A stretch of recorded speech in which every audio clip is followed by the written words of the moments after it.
Время новостей на канале Абаза. В студии Марина Будба. Здравствуйте. Сегодня в выпуске. Интервью с первым замруководителя администрации президента России Сергеем Кириенко смотрите 3 декабря в 21:00 в эфире телеканала Абаза ТВ. Географический диктант. Ежегодная акция Русского географического общества прошла сегодня в Абхазском госуниверситете.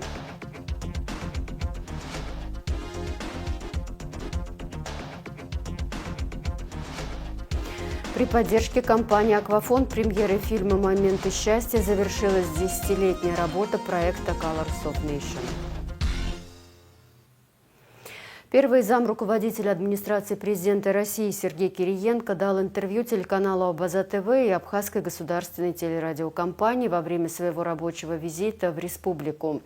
В ходе интервью Сергей Кириенко ответил на актуальные вопросы российско-абхазского сотрудничества, а также поделился воспоминаниями о первом президенте Абхазии Владиславе Ардзинбо. В 1999 году экс-премьер российского правительства Сергей Кириенко встречался с Владиславом Ардзинбо в Сухуми.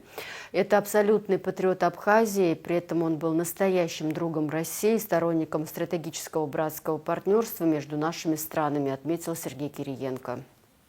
Конечно, вот все общение с ним – это абсолютный патриот Абхазии. Он отдал свою жизнь Абхазии, он всегда жестко отстаивал интересы Абхазии, но при этом он был настоящим другом России и абсолютным сторонником такого стратегического братского партнерства между нашими странами. С точки зрения моих личных ощущений, знаете, две, наверное, особенности. Первое, он был человеком без второго дна, вот совсем без второго дна, да? Политика, она же, там много слоев, да, и ты привыкаешь к тому, что у человека, который в большой политике, надо там искать второе дно, потом третье, потом четвертое, а Владислав Григорьевич, не было у него второго дна. Он мог быть жестким, он мог быть очень жестким, но он был очень открытым. То есть, если он не согласен, он говорил, почему он не согласен. Если он занимал жесткую позицию, не надо было догадываться по косвенным признакам, почему и что ему не нравится. Он говорил, что ему не нравится, объяснял, почему. Интриги не было. Вот просто совсем не было интриги. А второе, тоже такое личное ощущение, он умел очень увлекать. Ты с ним разговариваешь, и ты незаметно, ты уже, да, ты как-то уже в его эмоциях, ты уже... В орбите ты уже как-то и чувствуешь, что то, о чем он мечтает уже, и ты об этом мечтаешь. И мне кажется, что я понимаю, почему это происходило. Ведь эмоции – это такая штука, которая от человека к человеку передается только методом заражения. Оно по-другому не работает. Да? Для того, чтобы передать мечту, надо мечтать. Для того, чтобы передать любовь, надо любить. Для того, чтобы передать чувство патриотизма к своей стране, надо быть по-настоящему патриотом. Чтобы передать веру, надо верить. Вот Владислав Григорьевич на самом деле умел и любить, и мечтать, и верить, и делал это так ярко, что заражал этим всех окружающих. Вот у меня это ощущение есть по сей день. Интервью с первым замруководителя администрации президента России Сергеем Кириенко смотрите 3 декабря в 21:00 в эфире телеканала Абаза ТВ. Накануне президент Бадра Гунба и первый заместитель руководителя администрации президента России Сергей Кириенко, находящиеся с рабочим визитом в Абхазии, посетили предприятие «Абхазская цитрусовая компания» в селе Пшап Гулрыбского района. Как сообщает пресс-служба президента, Гунба и Кириенко ознакомились с работой современного производственно-логистического комплекса, специализирующегося на заготовке, хранении, переработке цитрусовых. Основным рынком сбыта продукции компании является Россия, что подчеркивает важность развития торгово-экономического сотрудничества между двумя странами. На предприятии создано 70 постоянных и 140 сезонных рабочих мест. В мае 2026 года планируется установка дополнительного итальянского оборудования для переработки цитрусовых и производства сока.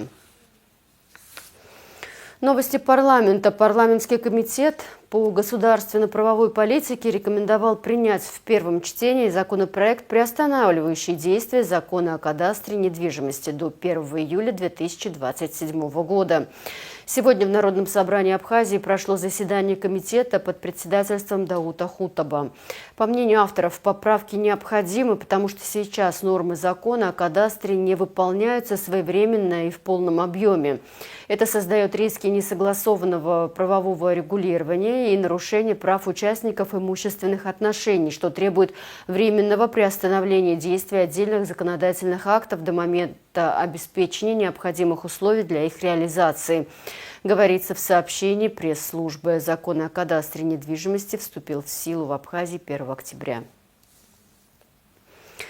Делегация парламента Абхазии участвует в международной конференции в Москве по приглашению председателя Российской Государственной Думы Вячеслава Володина. Международная конференция «Роль взаимодействия фракций, политических партий и блоков в межпарламентском сотрудничестве стран СНГ» проходит в столице России с 1 по 3 декабря. Об этом сообщается на сайте парламента. Парламентскую делегацию возглавляет председатель комитета по бюджету, кредитным организациям, налогам и финансам Беслан Халваш. В ее составе председатель комитета по обороне и национальной безопасности Тимур Шергелия, председатель комитета по культуре, делам молодежи и спорту Винори Бебе и заместитель председателя комитета по обороне и национальной безопасности Беслан Эмурхба. Выступая на пленарном заседании, депутат парламента Беслан Халваш подчеркнул, что эта конференция стала уже традиционным событием в международной повестке.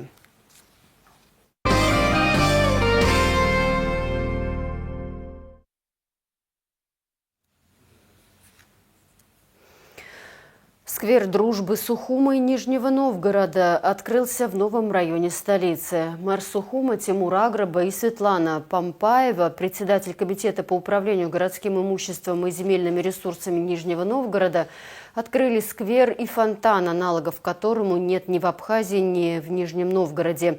Подробности у Марианы Котовой. Открытие сквера дружбы Сухума и Нижнего Новгорода началось с памятника павшим бойцам Отечественной войны народа Абхазии. В этом сквере в период реконструкции заменили все. Остался только камень, на который собирали деньги всем новым районам после войны. В сквере появилось несколько зон для детского досуга. Рассчитаны они на разный возраст, а защищает их от проезжей части живая изгородь. По поводу изгороди. Измерили все расстояние от качели. Живая изгородь. Уже видите, лепесточки дали. Мы когда сажали, были просто «здравствуйте». А сейчас уже пошли листики, и эта изгородь вырастет до где-то метр двадцать. Она станет гуще и будет прям полотном. Там рассматривали разные варианты. Сделать в виде как ворота, да, футбольных. Металлические вот эти ограждения могут, наоборот, навредить ребенку. А потом, как вот волейбольная сетка, тоже получается, надо тогда на стыках могут повредить. А это самое безопасное ограждение. Оно вырастет, учитывая плодородную землю. По словам жителей нового района, они и мечтать не смели о том, что в этом месте может появиться современное пространство для досуга, выполненное так стильно и качественно. Во-первых, ландшафтный дизайн. Все изменило вообще положение этого бульвара. Это бульвар теперь как бы. Вот. Я желаю, чтобы люди, приходящие сюда, в первую очередь относились с благодарностью к этому великому труду, который все устроили люди. Дети отдыхают, взрослые гуляют. Но есть некоторые рекомендации, чтобы не выгуливали собак. Понимаете, нужно это все беречь. Это великие труды. Торжественная часть началась с награждения победителей в номинации «Лучший Сухумский двор». Так вышло, что все три победителя – это дворы нового района.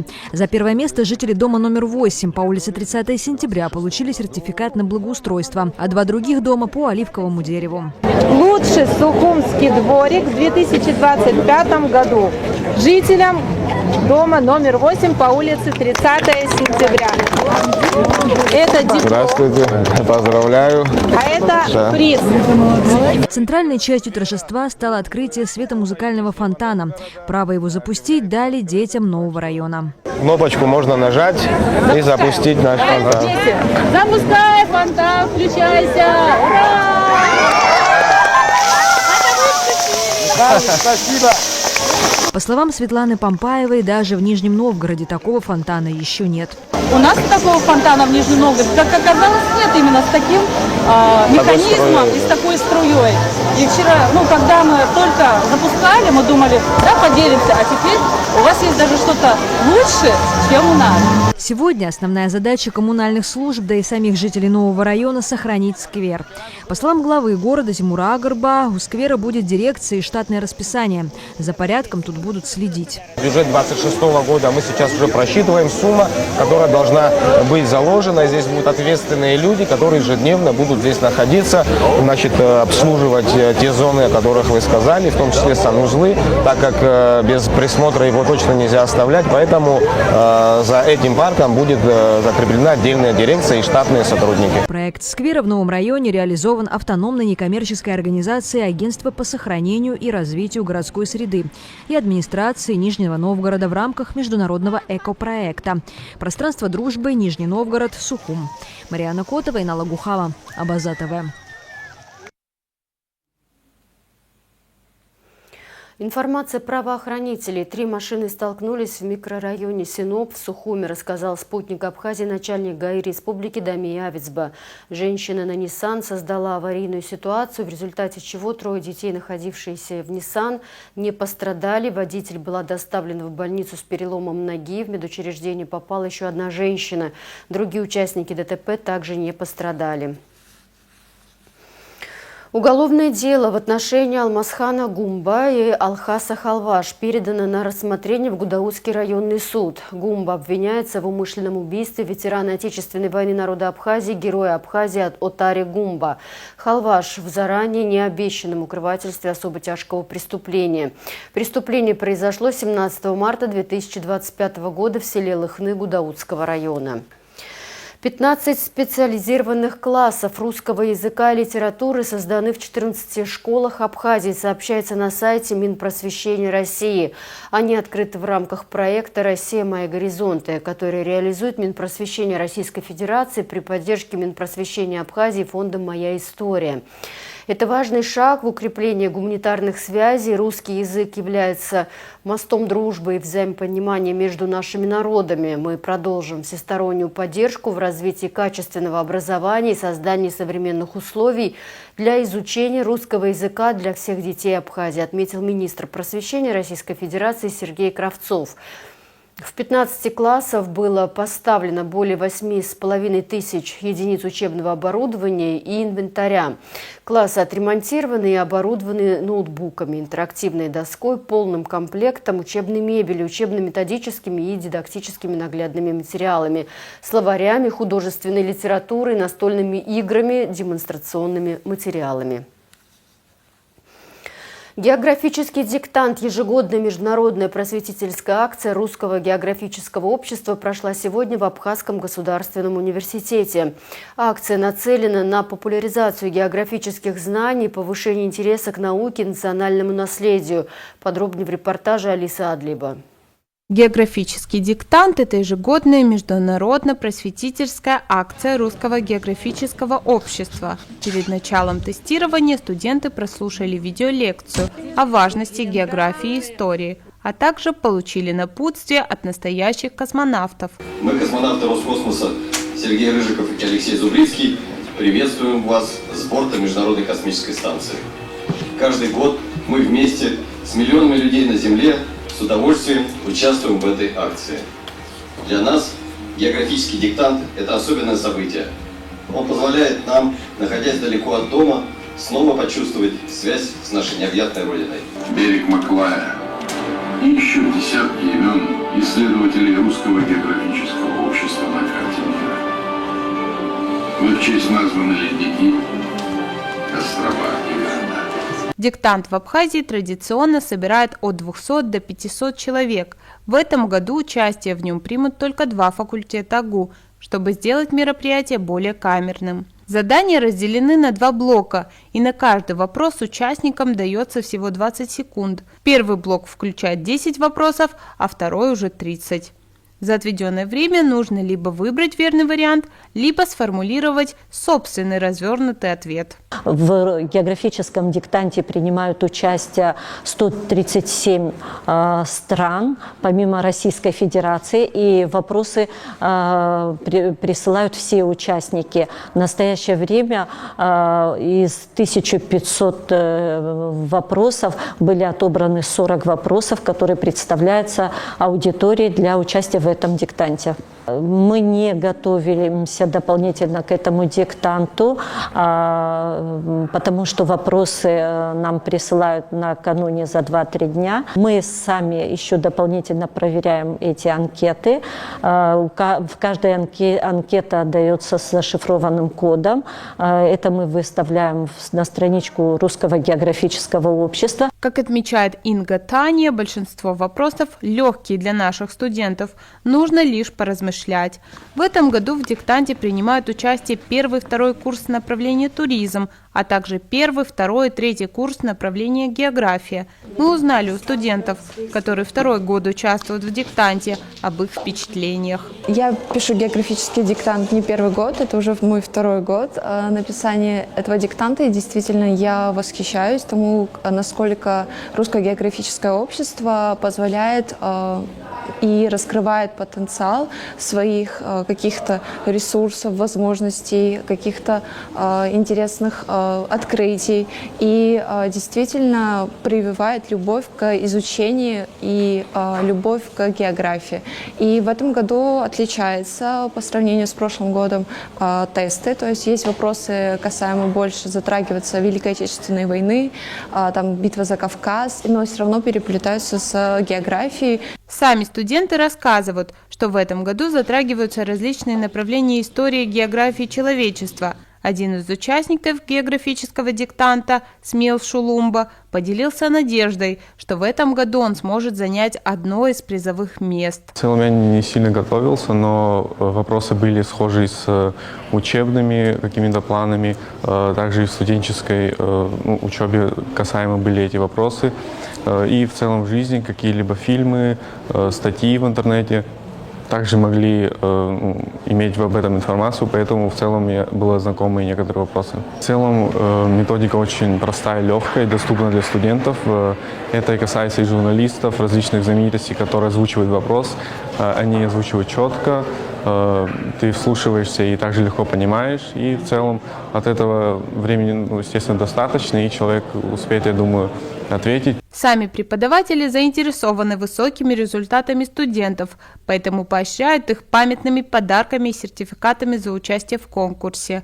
Результаты победителей этого года будут известны в середине декабря.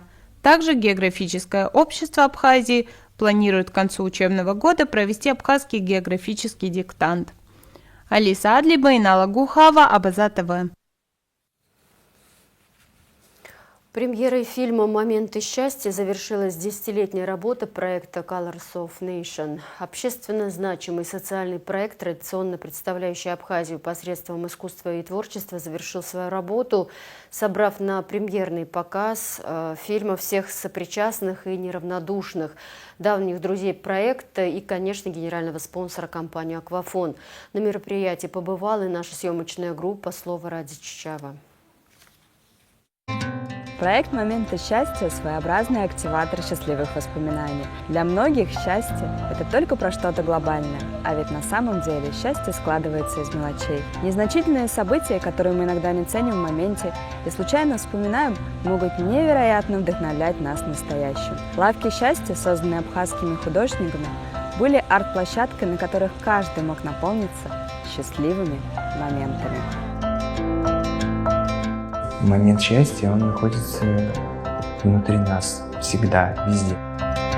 Моменты счастья от работ именитого художника Ибрагима Чкаду, оставших частью повседневной жизни Абхазии, и выставки фотографа Константина Грицова в Израиле до знаменитых лавочек счастья, знакомых, пожалуй, каждому жителю нашей страны. Проект Colors of Nation преображал республику, рассказывал о жизни и искусстве Абхазии и миру, замахивался на цели идеалистичные, но значимые, и ежедневно нес людям счастье, простое и понятное всем, отзывающееся в сердцах людей счастье.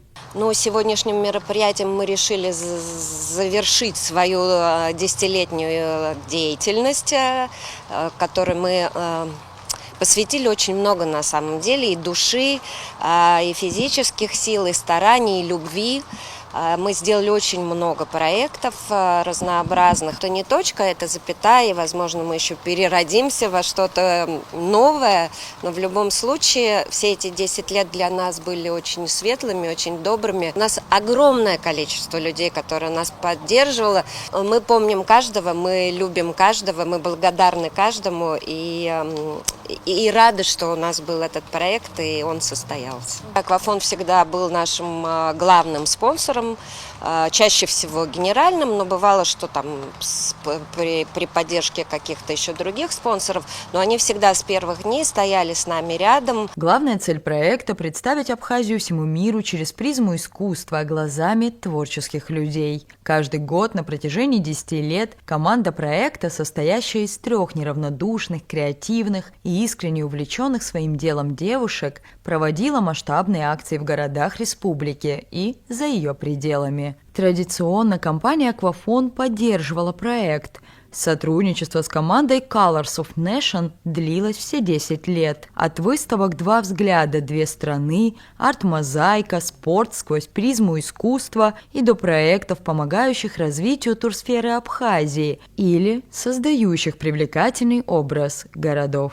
Было много проектов реализовано, те проекты, которые тронули, можно сказать, сердца наших граждан. Были проекты, конечно же, которые были реализованы за пределами Абхазии. Основная их цель, на мой взгляд, это создать положительный имидж об Абхазии, показать Абхазию через призму искусства, глазами именно творческих людей. Сегодня мероприятие, некое подведение итогов, да, некий финальный аккорд, можно сказать, да, и немного печально, но все-таки, учитывая все эти проекты, которые они реализовали, мы будем вспоминать их проекты с теплотой, они останутся в памяти наших граждан, и мы, конечно же, компания «Аквафонд» гордится тем, что мы причастны к этим мероприятиям.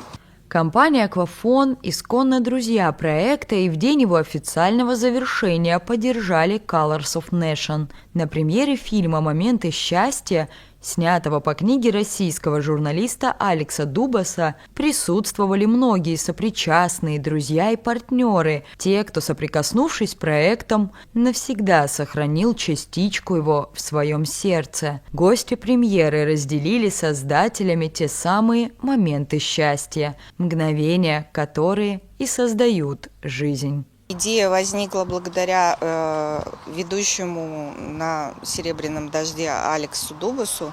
У него есть книга «Моменты счастья». Всем очень рекомендую ее почитать, она замечательная. Мы с Алексом знакомы, и, в общем, мы встретились, обсудили, и как-то получилось, что и он, и мы мыслим одинаково. И он нам разрешил под его эгидой «Моментами счастья» сделать вот такой вот фильм. Начиналось все так, в 2017 году. Мы много сосредотачиваемся на чем-то плохом.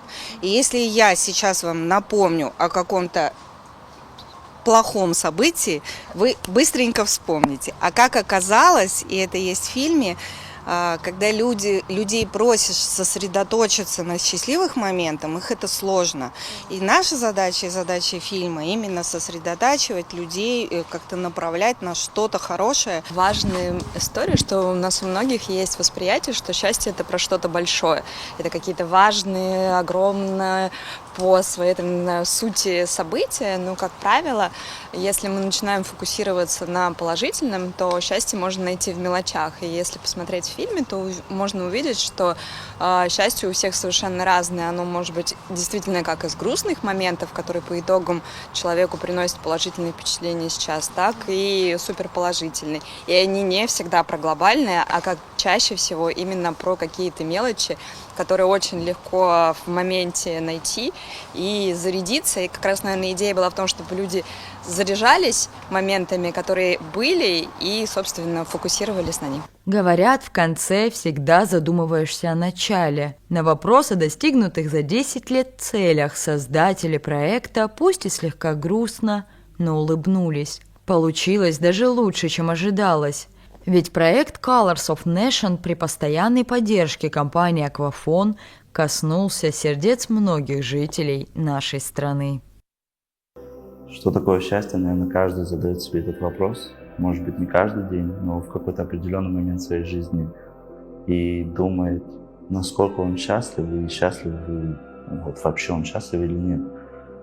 Я не особо вдавался в подробности и не особо вдавался вообще в значение этого слова. И никогда не думал, на самом деле, насколько я счастлив. И какие моменты у меня были в жизни, чтобы я говорил, что в этот момент я счастлив.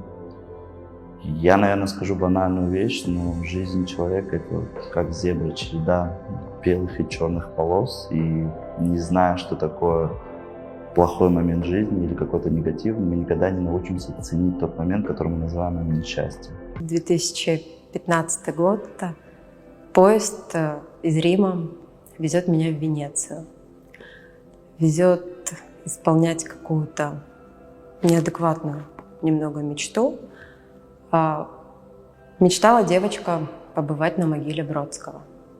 Жила и мечтала, читала и мечтала, писала и мечтала. Выхожу на Венецианский вокзал.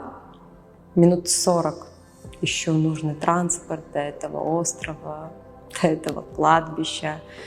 И как-то вот постоянно сама себя подбадриваю тем, что ты сейчас делаешь что-то невероятное. Рада Чачава, Торник Амичба, Абаза ТВ.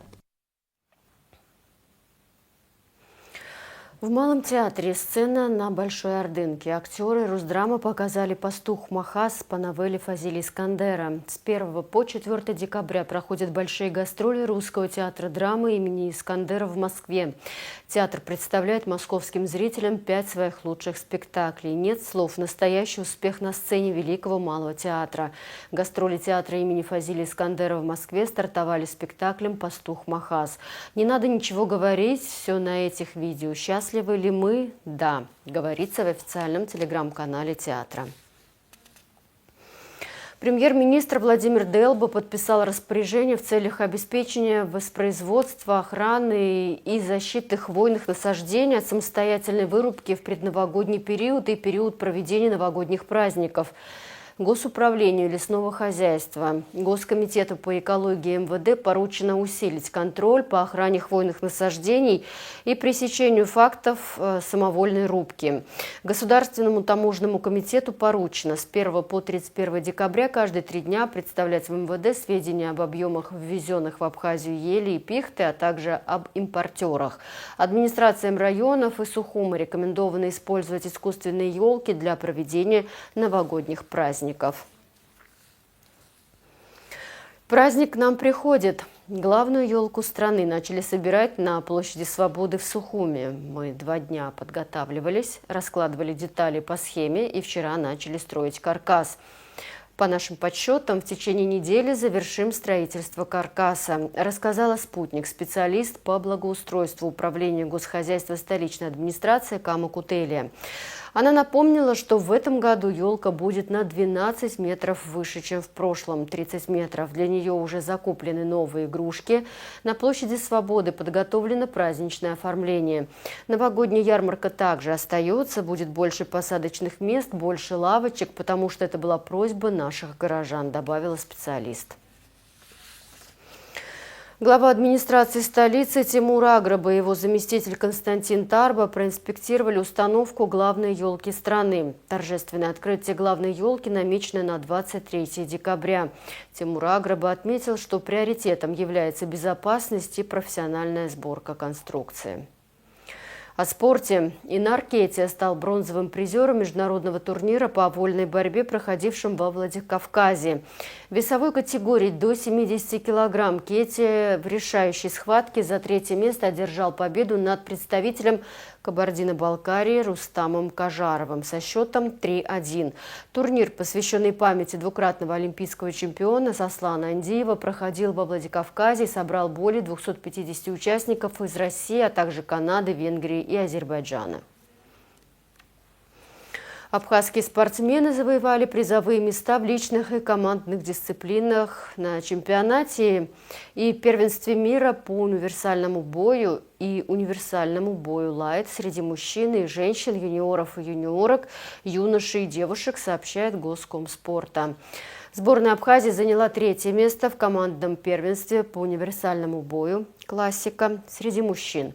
В соревнованиях участвовали более 1000 спортсменов из 32 стран, включая Абхазию, Бенин, Казахстан, Монголию, Россию, Таджикистан, Тунис, Сирию, Турцию, Узбекистан, Центральноафриканскую республику и Южную Осетию. А в завершении выпуска прогноз погоды.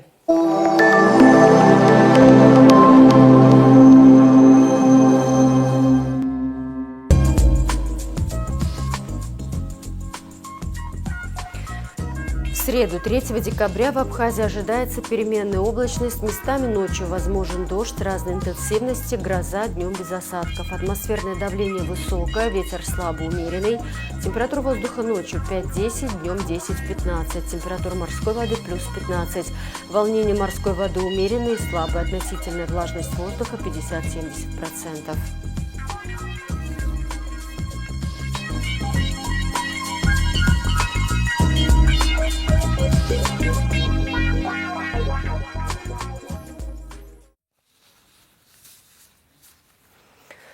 На этом пока все. За развитием событий следите вместе с нами. До встречи.